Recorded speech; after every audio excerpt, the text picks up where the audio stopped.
Okay, folks, we are live once again. This is Leadership Uncertain, the podcast where we are talking about the many splendors of leadership and the tortures and the splendors, the wonders that come along with it. As often is the case, you and I have not talked about what we're going to talk about before we arrive. Mm. And I often kind of launch into some story about what's going on with me, and then we talk about that. Instead of that, today I thought we might address the question, and so I'll simply pose it to you, Hugh. Sure.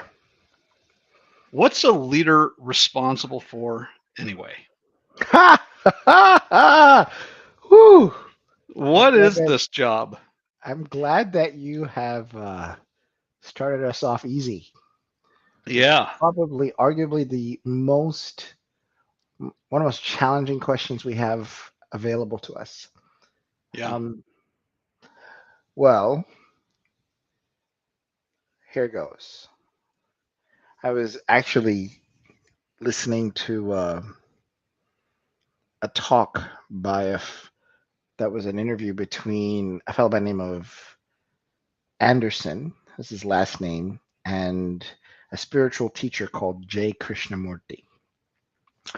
And I guess the 70s must have been a very different time because somehow they managed to get an 18-hour show, documentary, interview series on PBS as 18 one-hour segments Wow, yeah. in 1972 or 3. I have been carrying around that interview on my phone for the last 20 years. Wow. And anytime I am intrigued and I feel challenged, I'll just pop it on and I'll start listening to it. And in it, they set a context and a creation for what we as human beings are responsible for. Well, there's another And big, big, tough question for you. and then it kind of leaks into how you what you're responsible for in your own development and then what you are responsible for in everyone else's. Mm, And uh, it's interesting that in our current civilization we tend to try to create distinctions where this is a spiritual talk and this is a business talk and this is a talk for parents right. and their context for how we get to And talk it's about things. it's not personal, it's business. It's not personal, it's business. I remember, well, anyway, that's a different story. So I'm going to try to stay to one story at a time and limit my tangents somewhat. Um, so in this discussion between G. Krishnamurti and Mr. Anderson, I appreciated something that Krishnamurti said.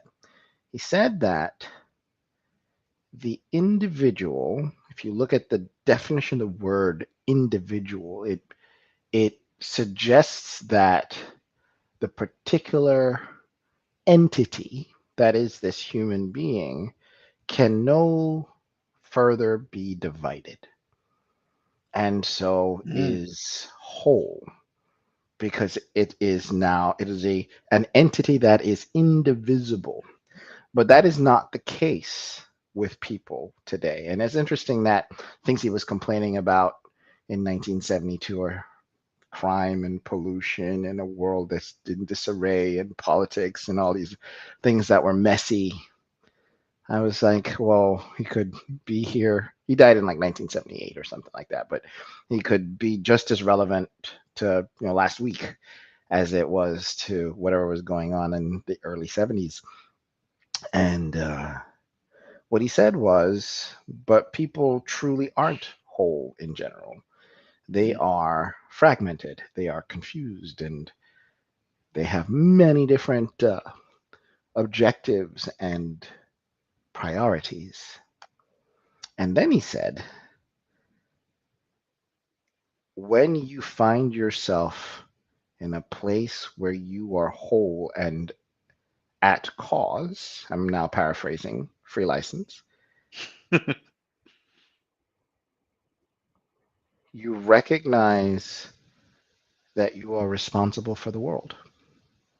Mm, You personally are mm, responsible for the world. Now, what does that mean? It doesn't mean that things are your fault, but you are at a place of power in which your inner workings of how you assess and act, you are in harmony, whether you like that word or not, with everything that is outside. And so, if change is to come, you are at the epicenter for which that change can be inspired. mm. And that was a very challenging statement. Ain't it just right? Especially when there is some real and palpable wisdom Mm. in the Serenity Prayer, right? God, I was for whatever reason struggle with this. God grant me the something. The, the the, the ability to change the things that I can and the patience to accept the things that I can't and to know and the the wisdom wisdom to know the to know the difference, difference. right? Whoa. And so to be able to recognize at once that there are things that are outside of my control, and that also those things that are inside my control may have influence on those things that are outside my control, and that makes them in some respect my responsibility. That's huge. That's overwhelming potentially. Well, and yeah, it's funny. I don't really see the two working. I don't see them as mutually exclusive. Like I see, so fortunately, we have had a lot of fun with the word control. We did Yep. that. That has been a very fun word that you have introduced in your classes and in your courses, and the illusion of control is always a fun one. Mm, So I think one of the first reasons you ever liked me was because you really appreciated that in my world, influence is all that matters. Like I have a 12-year-old daughter. I'm not supposed to talk about her because she doesn't like me putting it's her business out there. we could talk about my 10-year-old daughter, So who's very much on my mind in this conversation what already. I will say is that I do not control my 12-year-olds, and I am very clear about that. Yeah, you and me both. Yeah. I was running today in my workout, and everything in my mind wanted me to run faster, and Mm, I found myself saying things to influence my state of being and my emotional state to mm. induce myself to run faster, but I could not get myself through willpower to make my legs move more quickly. So I am in bad shape if I think that if I can't even make my body do things that I really want, the capacity for me to enforce my will on others and think that that is somehow sustainable is a fool's it's a folly of massive proportions. But there's hope. So here's where it gets fun. I've come to appreciate there are a couple of different philosophies that you get to explore. One of them is a Chinese philosophy called Wei Wu Wei. I don't know if you ever heard of that. This Rings a is bell. it literally translates to do no do. It's the careful, focused, and intentional art of doing nothing. And it requires focus and attention, intelligent attention. And this is where the conversation that J. Krishnamurti presents comes full circle. And he talks about responsibility through alert seriousness. Now, he's a man that was born in India. English, I don't know if it's his first language. He's very good at it. He is fascinating with etymology, and yet he uses words in a very peculiar way. And so he talks about being serious. He talks about being serious. And he talks about the fact that you may not have the necessary skills or capability to solve your problems, but you do have the resident intelligence to pay attention to them. Mm. And he does not suggest that you simply solve things by taking action and being in control. Mm. He says that the full complement of your intelligence is available by your capability to simply pay incredible levels of attention and let universal intelligence do the rest. Mm. That's my ad lib um, addition to it. And this is where I think a lot of the philosophies begin to come together, where the prayer that says, "Give me the wisdom to know the difference," if you recognize that the not controlling things isn't necessarily a relinquishing of power, but instead the realization that inaction or the lack of action, when appropriately timed and contextualized, can be just as powerful as the action that you can take. And I am often reminded of a scene from a dreaded movie that has probably one great scene in it, Minority Report. Minority Report is the story, as you may remember, of Tom Cruise being a policeman that's able to work with a very talented bunch of invalids in a pool that tell the future of who's going to get murdered, right? Right, and there's some enforcement of the law prophylactically, right? Yes, that's We right. There's a we learn that preemptive. you, Hugh, are about to commit a crime, and so we So we're go in, and arrest you that's before right. you're able to commit that crime. And they even called it pre-crime was the name of the department Right. that this worked. Right. Well, so there is a scene in the movie where the most powerful psychic of the bunch is a girl, and he helps her to escape from her pod, and they are running through a mall, and she tells him to go to the most obvious place in the mall where they're about to be captured and caught by the people who are looking for them, and she tells him to just go and stand in a very, very conspicuous place. And she begs him to just wait and stand there. And as the climax comes and everybody's approaching their position and they're about to be seen, she begs him one last time with tears in her eyes, just wait. And he trusts her.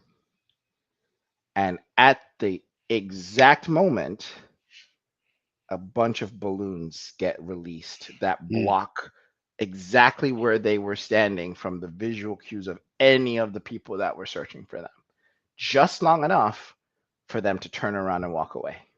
Mm. And I'm not a fan of necessarily relying on the wisdom of movies. However, there is something to be learned there, right? There is a moment to act, and then there is a moment to simply let. We are grateful for our farming communities that simply know how to plant seeds, put water, sprinkle fertilizers, and then wait, tending as necessary. They don't make the food grow, they simply don't get in the way of what's already naturally unfolding. Well, and in some ways, that brings us back to the opening question, which we've not, and we have answered. What is a leader responsible for? And I'm brought to mind of uh, the book Joy at Work, written by a man named Dennis Bakke. And Dennis Baca tells a story in this book of the way in which he ran this large electric generation company, if I recall, to great success.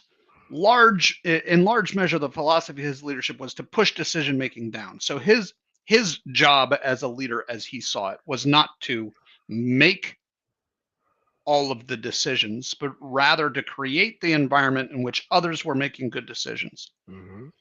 And for various reasons, most of them having to do with market forces, there was a period where revenues were down, Mm-hmm. and he was fired by the board. Okay. The reason that this comes to mind right now, in light of your speaking about planting seeds, dusting with fertilizer, sprinkling with water, and having faith in the growing, is that most of my business is not in public companies. It's rather in private companies. And what I'm able to see, I think, in action in private companies that is missing in a lot of public companies is just that capacity to make investments now that may be painful, to get out over our skis, to take short-term hits in the calculated risk that it's going to pay off. Where Dennis Baca tried to do that in a public sector and was fired because it didn't create immediate shareholder value. Immediate shareholder value.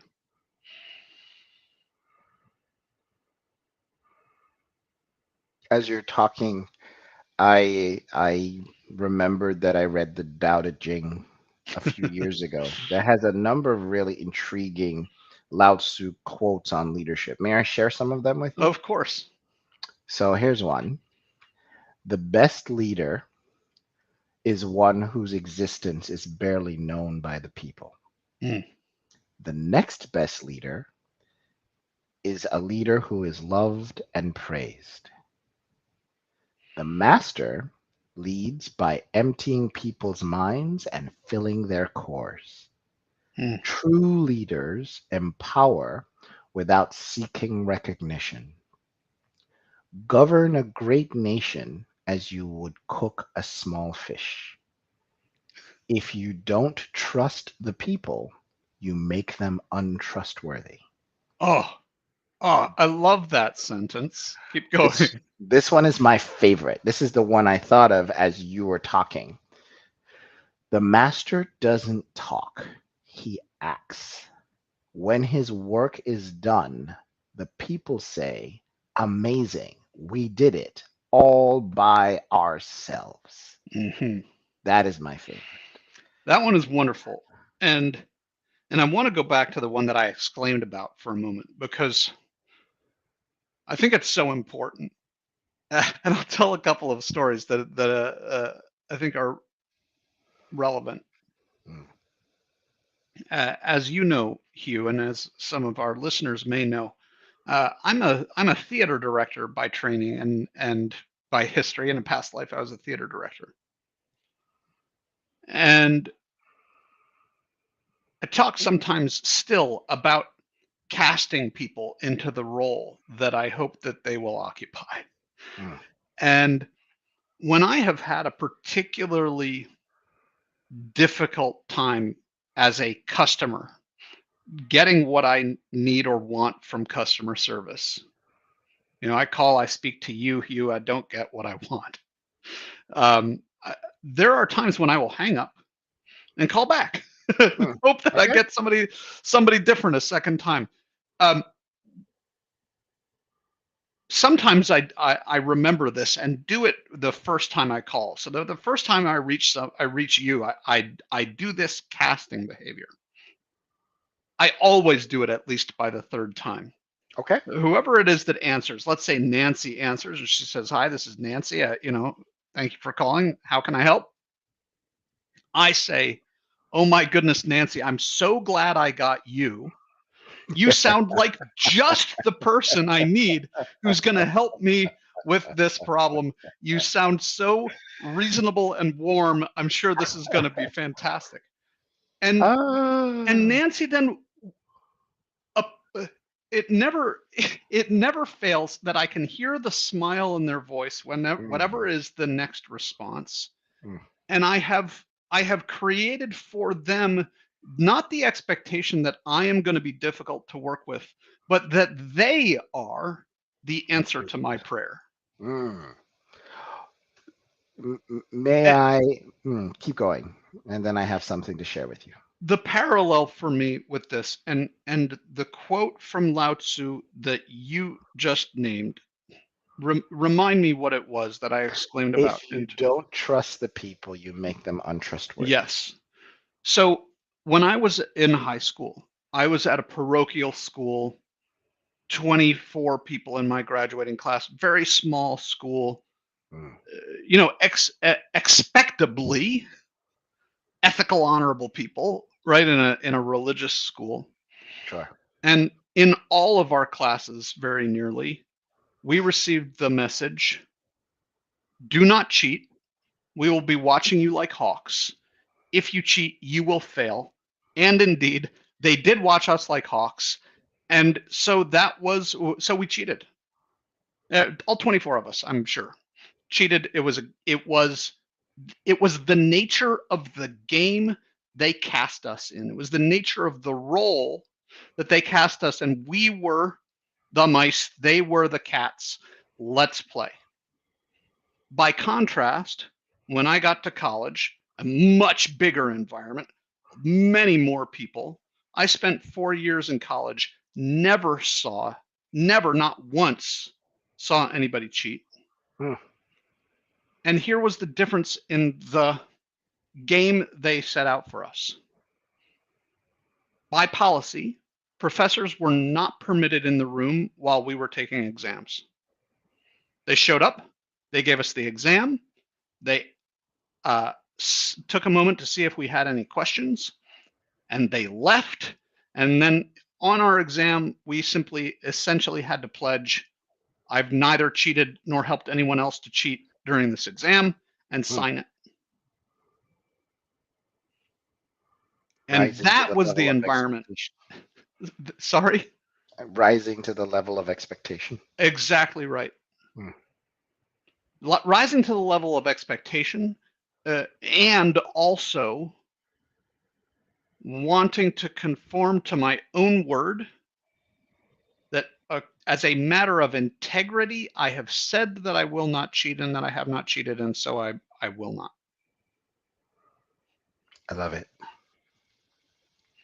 I love it. So my take on what you shared with me as your dialogue with the customer service rep is, and I may have shared this with you before, I'm I'm in the business of creating value. And that is a 24 that job is 24/7. So if I'm going out to eat dinner, I am responsible for creating an experience in which my server plays a role. Mm-hmm. And I am not bereft of my responsibility to co create a fantastic dining experience. Mm. And so he comes, and we're going to have a moment in which he is not going to save me. He is not going to be the one that dictates whether or not I have a good dining experience.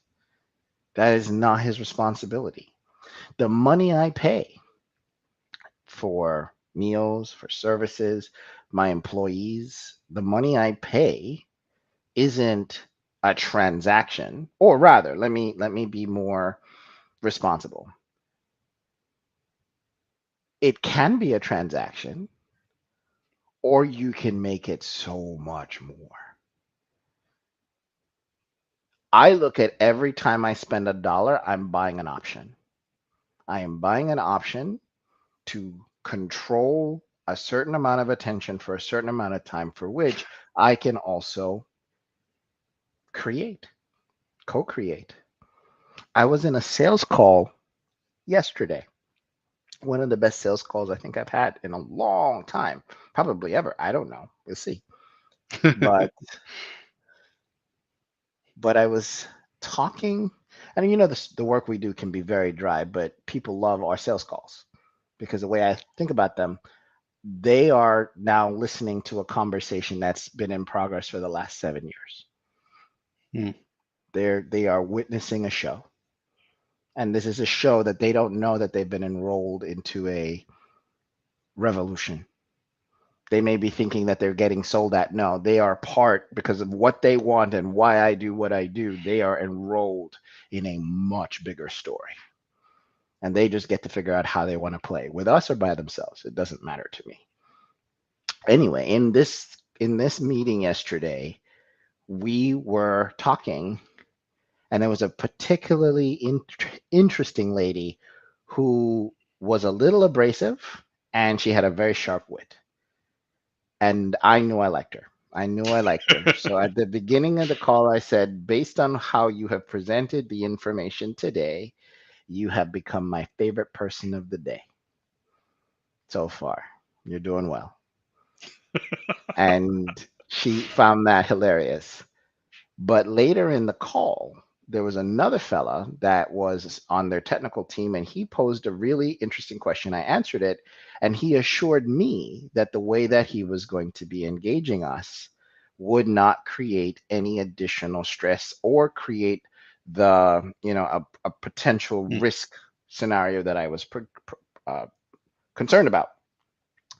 And in the middle of the meeting, this is a sales call. These people don't know me, but I am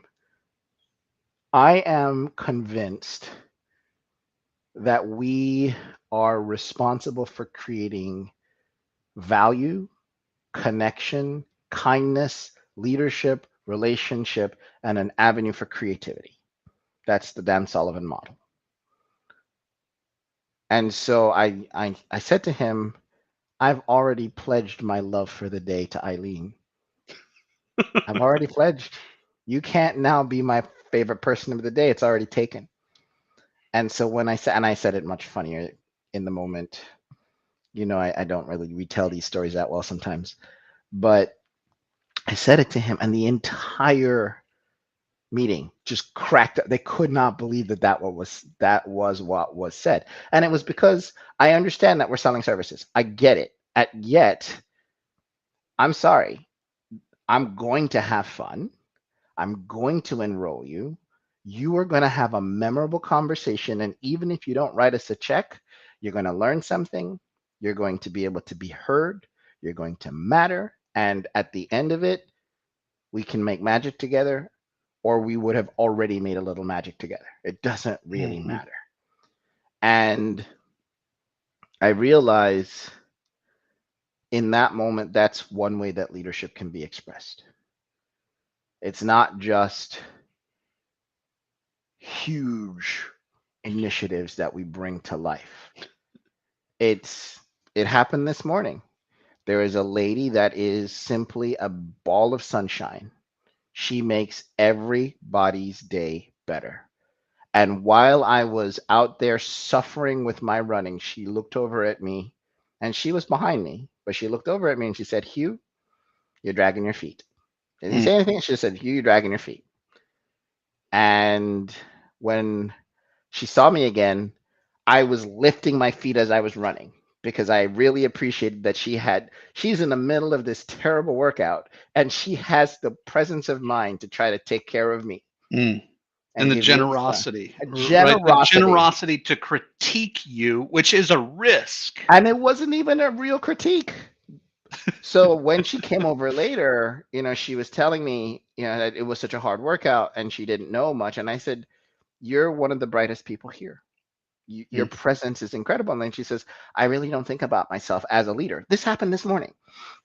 And I said, I don't know what you're talking about. Leadership is not just about being loud, but it's about being the hello. It's about representing the values of this place that we are standing in and you are one Mm. of the biggest personalities in here, and you have been kind, you include you, and she's always cheering for people, even though she struggles with 90% of the movements we have to do. And as a result, it was amazing to just simply celebrate her and how she shows up to the world. And Mm. I did not appreciate, she started crying right there in the gym. And we're just sitting down, saying I'm having a conversation. And I realized, oh my gosh, she needed to hear that just now. And boy, am I so fortunate to be the vessel that gets to tell her this. I love that. It's I have a friend and mentor, Anahata Graceland, and she calls what you just described of this recognizing someone's value and speaking to it. She calls it witness, right? You provided her with a moment of witness, of being seen. Uh, You and ask me that what we do as leaders, that's one of the things we get to do. absolutely 100%. And it's fun how I find that in the work that I do, helping teams and leaders to be more effective together, Mm. stuff comes in waves. The themes of the work, the themes of the questions, the themes of the things that I'm inspired to talk about, and that people then begin talking to me about.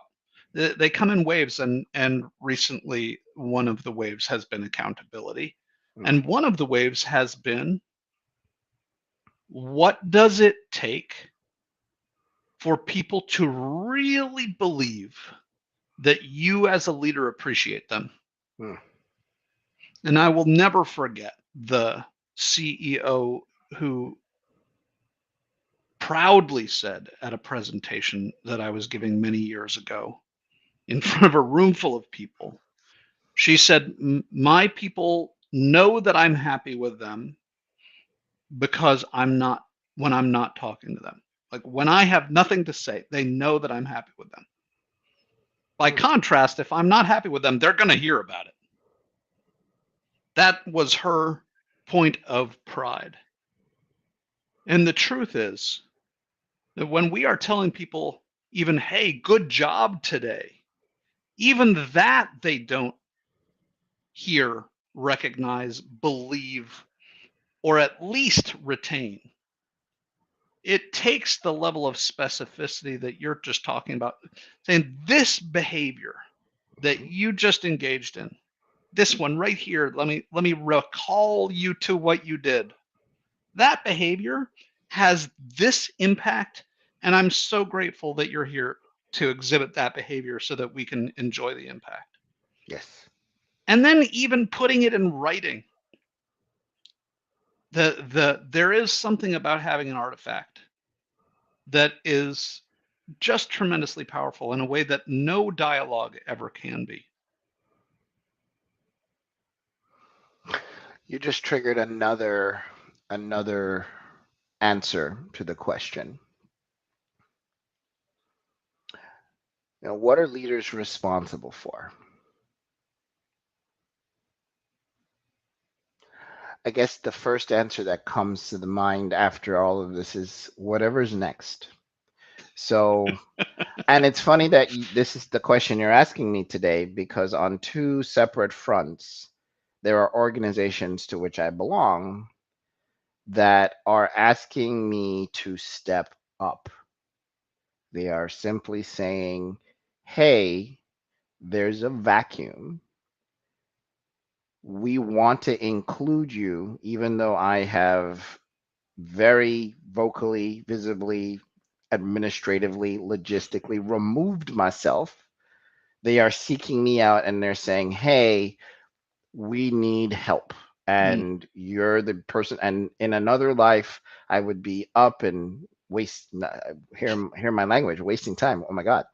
Um, and sitting into the leadership role for which I have become very comfortable.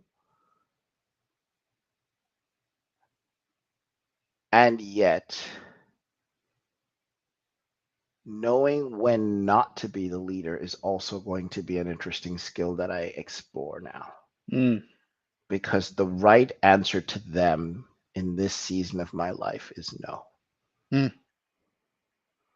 And so I think leadership is huge and the world needs it. I don't, I want, I, I love when folks can look at a challenge and assemble the people they feel empowered to assemble the people they can to go and make whatever's happening a little bit better. To hmm me, that's a functional form of leadership. I love the, there's a woman, why can't I think of her name? Amanda. Mm. Sorry for your last name. She runs an outfit called Fit HR here in the Pacific Northwest. So Okay. if you're looking for HR support, uh, I believe I can strongly recommend Fit HR. A number of my clients happen to be her clients. That we just happen to have some overlapping clients, and everybody loves her. Everybody loves the service they're getting from her team. Mm. And I remember having a call with her recently, and there's a little sign that back in her background. I couldn't quite read it, and I said, what does that say?" And it says, and they evidently have this sign all over Fit HR. It says, "How can," something to the effect of, "How can we make this even better?" Or "How could it be even better?" And Mm. so they've just got this perpetual attention to, it's good. It's good. We are in no way deficient. And how can it be even better? And I appreciate that as an attitude of leadership. You bring up a good point. So, another, I'm sorry we're not writing these down. Another one that comes to mind readily is I love to shake people up. Mm. I've noticed that And about you. well, so it's not because I'm a jerk. That's a No, completely separate topic, and I'm not right. resisting of the idea. But the reason I like to shake people up is because I feel like intelligence and activity and cognizance and interest and attention are some of the most beautiful things we as Mm, humans can share with each other, right? mm, And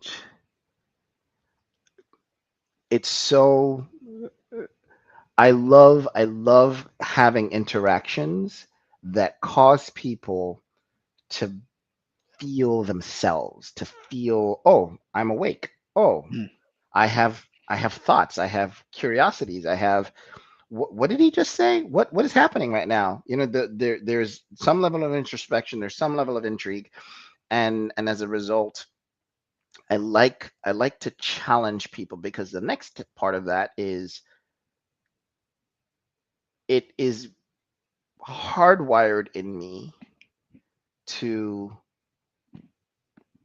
at least position myself so that someone can be put in range of their clarity of thought or confidence. mm, So, one of the things that I've been trying to do for the last 20 years is every conversation I have, you have, there's a really good book by a lady named Catherine Nomura. It's called Unique Ability.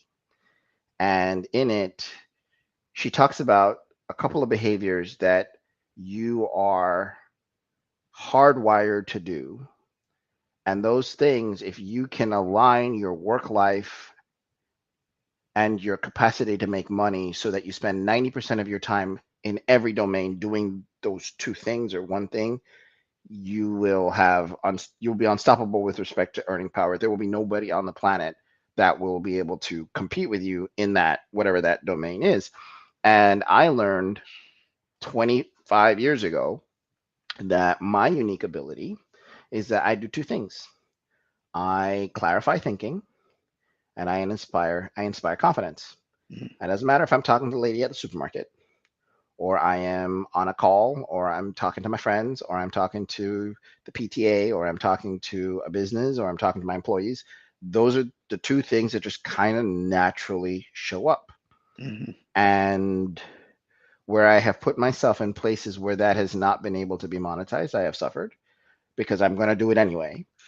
And you're going to do these things at church. And so I realized for me, leadership also means putting people in a place where they get to be in close contact with more clarified thinking and in a place where they can better access their confidence. Mm. You're bringing to mind a quote that I've seen attributed to a few different people, and I've even asked the interwebs who said it, and can't tell you. I can tell you that I got it from a man named Steve Roberts. Has it on his website. Says a friend is someone who leaves you with all of your freedom intact. Right there's some of that knowing the limits of our control. Sure. Someone who leaves you with all of your freedom intact, and who, by what they think of you, obliges you to be more fully who you are. Yes. Leader, friend, both, and um, as you've been talking, I've been thinking about the leaders in my life who have, one way and another, sometimes directly. This might be a quote out of somebody's mouth. Has communicated to me, and so I have endeavored to pass on the favor to those under my leadership. You are greater than you believe you are. Mm. You are greater than you know. And I've been led also by people who have instead passed on the message, you are less great than I need. Ah, ah, that's a good one. And I can tell you, those that have gotten more from me have been those who have said, you are greater than you know. What a useful word.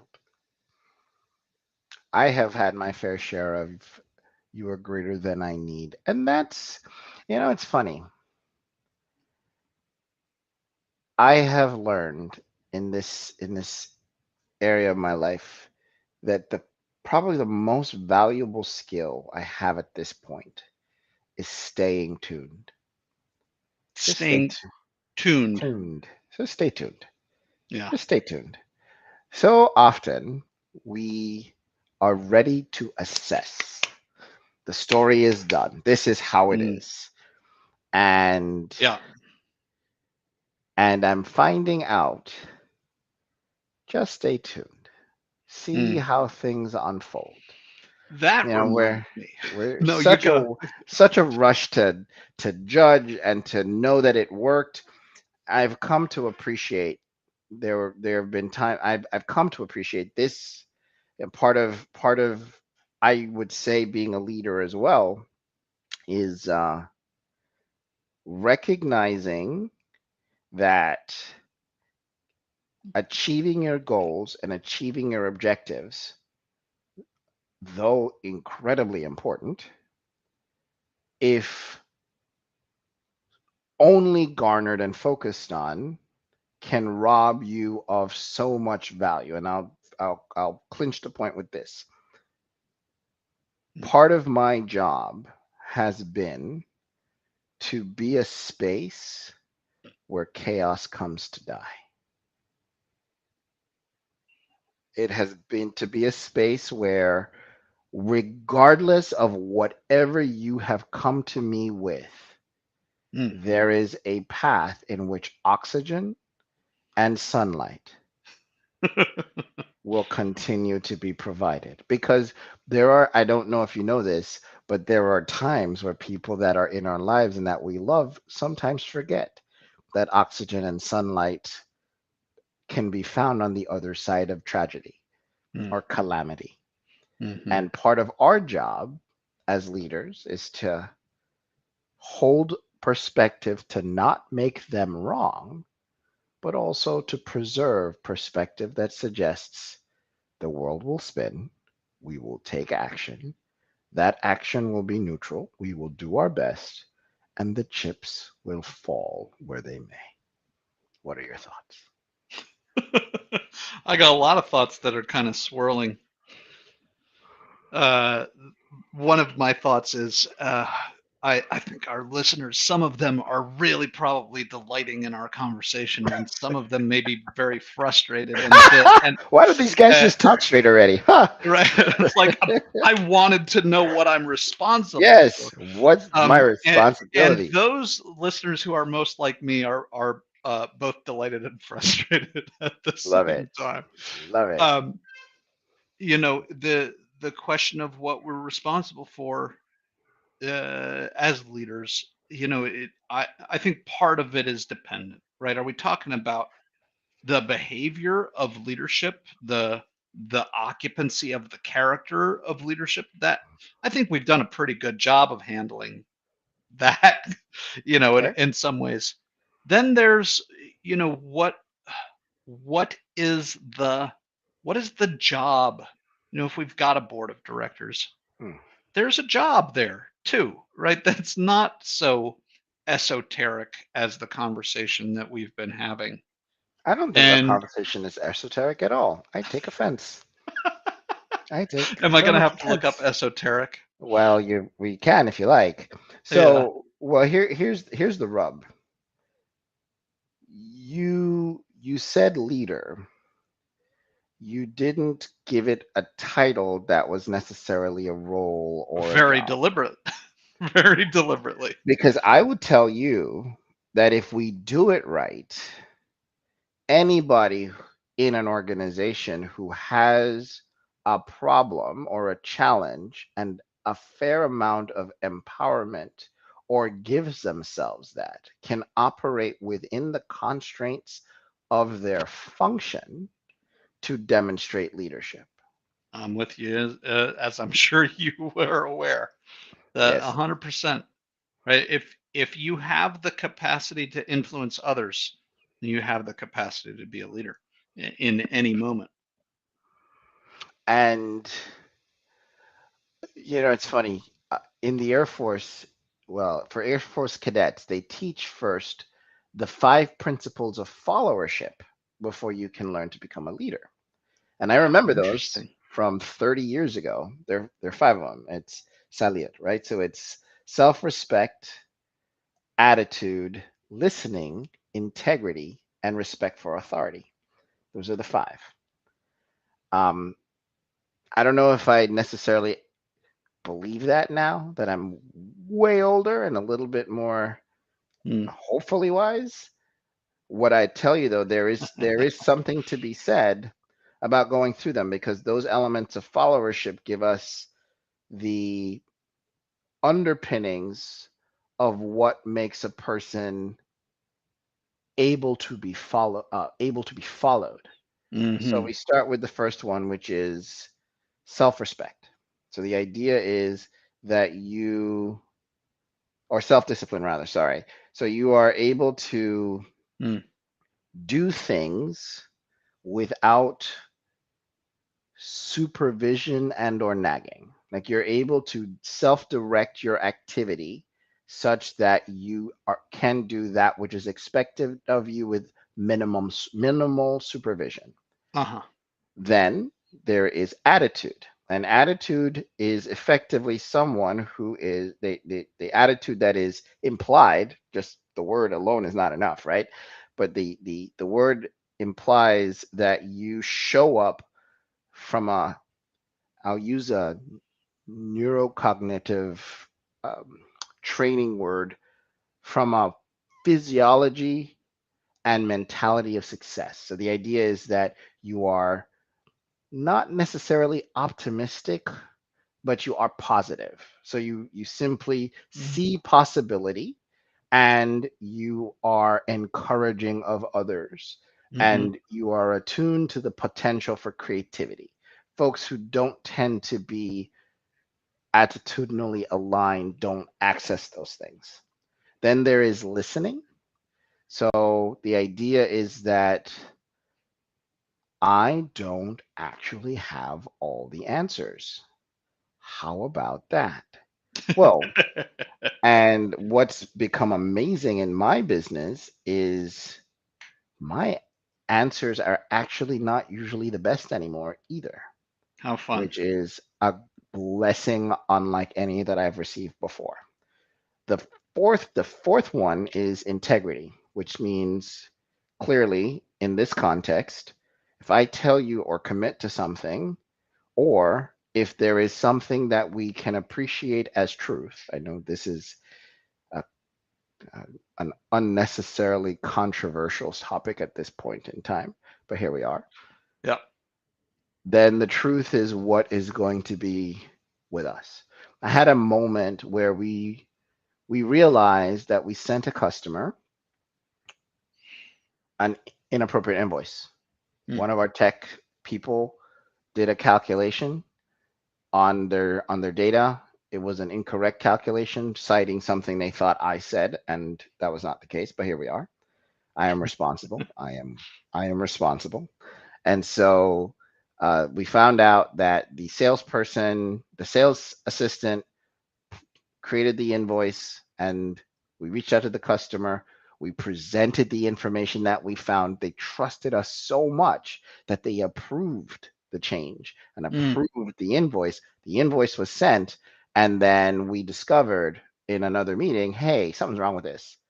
When we looked, should not have been an extra invoice, should not have been a change order. Hmm. And it was so nice that it was an easy decision. Contact the customer, tell them not to pay the invoice. We will remove it from the system right now. And that'll perpetuate that trust, right? And there was Yeah. no, and so, it was embarrassing that we had already given them all this documentation. We could have credited them for other stuff later, blah, blah, blah. No, no, it was not the right thing to do. We're going to Hmm. do the right thing. End of story. And it was so casual, and it was so fast, and it was so public and so direct. Yep, we screwed up. Da da da. This is the communication, and we're good. Integrity gets to be easy because then you don't have crap that you have to remember, right? There's Yeah. no extra story, no Yeah. alternate histories that you have to keep track of. It's just easier. And then the last one is respect for authority. Mm. And that one I actually have modified. And instead of respect for authority, because that's a military thing, it's just respect. Mm. And I'll cap it by simply saying one of the one of the traits that has been one of the most ingratiating in my life is that I spend a lot of time enjoying and celebrating the humanity of the persons in front of me. And in them, I see myself. And I Hmm. think this is where the fabric of respect comes. And so, if we can do that as a practice, respect isn't something that you have to muster. It is something that flows through us. It's Mm. something that fuels our breath. So those are the five elements. Thank you for letting me share. Pretty good ones, right? And I'm reminded of a podcast that I heard today while I was driving. An interview with a now less young man who, in his teens, came this close to being a school shooter, Okay. had made plans, had provided some gangbanger of his acquaintance with payment. It was a mere day or two before he would attain the guns that he would use to, in his words, or nearly so, uh, create as much damage as possible and die in the process Mm. because he was planning to go to a place where there were already armed cops Okay. before opening fire, in order that his parents would have to contend with having made him. Oh wow. because he had no value in his own mind. And he went, according to his story, from being a toxic, abrasive, dark person in everybody's experience. He had gone for not on a 9-month bender of being just a wreck to everyone, to essentially kind of go into all the people who had mattered in any way to him to say thank you and stopped being toxic in this way. Essentially just, his way of saying goodbye. This was not a part of changing his plans in any way, just saying goodbye.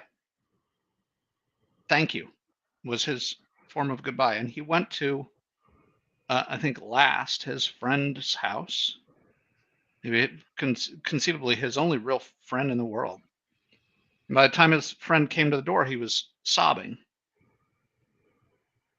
had not changed his plan, said to his friend essentially the thank you that he expected would be goodbye. And his friend said, essentially, please come in, and gave him some food, and they watched a movie.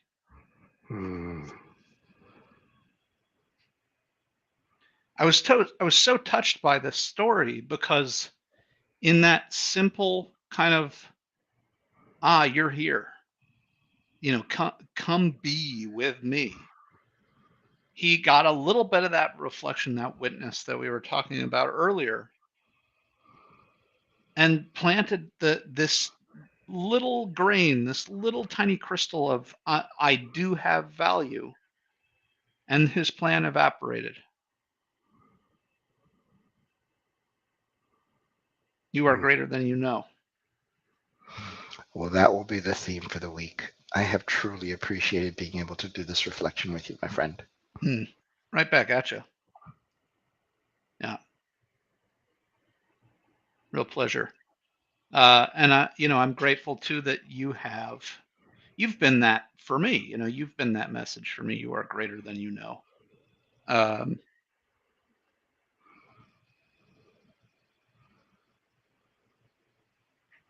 The question, it is interesting to me that we use this same word, leader, for this way of being with others, as we use for this job of being in some way responsible for a project or a company or a team. It is both, I think, a shortcoming in our language that we use the same word, and at the same time a tremendous lesson. It is perhaps at the same time as, and because even of this shortcoming in our language, it provides an opportunity to think, not only are you greater than you know, my job is greater than I know. And we come back to the original premise from J. Krishnamurti. That is how you take responsibility for the world, is from acting from that realization in the next moment. Actually, more accurately, in this one. And that's how do you take responsibility for the world? You do it by recognizing that you have influence and that you start here, wherever here is. And here is never too small. And it doesn't have to be that much bigger. I appreciate you for today. Thank you. Me too. Yeah, thank you. And thanks to those of you who have joined us live, and to those who may join us at some point in the future. It's an honor to have your time and attention.